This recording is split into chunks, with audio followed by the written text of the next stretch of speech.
Hello, Abracadabra NYC. Joey Elliott here to teach you guys how to do the impossible. Creating a simple cut using scar wax. You want to start off by getting hold of some Vaseline. This is the most important part. This petroleum is going to help blend in the scar wax into your skin. It's going to make it look a lot better in the long run, and it's going to help you get a lot smoother edge. So you want to make sure that Vaseline is the first thing you have on hand. To start off, you want to grab a metal spatula, nothing wooden, just because the wax will then stick to the wood. It'll slide right off of the spatula. Go into your pot, take out however much you think you're going to be needing for your cut, and start rolling that into a small ball.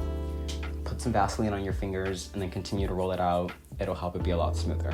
With some sort of adhesive, whether that's Prozaid or a spirit gum, you want to lay that down on your skin first and allow it to dry or get tacky. This will help the scar wax adhere to your skin better and it won't fall off in the long run. After your skin is prepped with the adhesive, you want to take that small wax ball that you rolled earlier and then pop it right onto the skin. It'll stick, you should be good.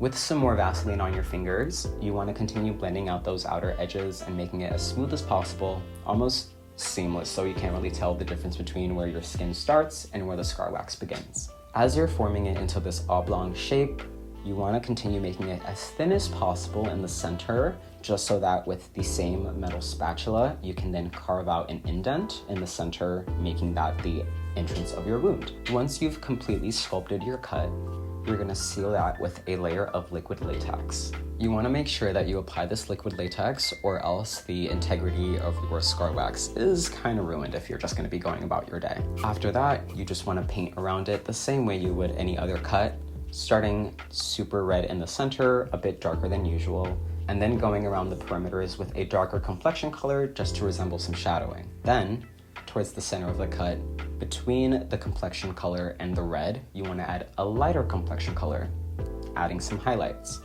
Doing this will give your cut a 3D effect and further add to that already raised element of the scar wax, making it look very realistic.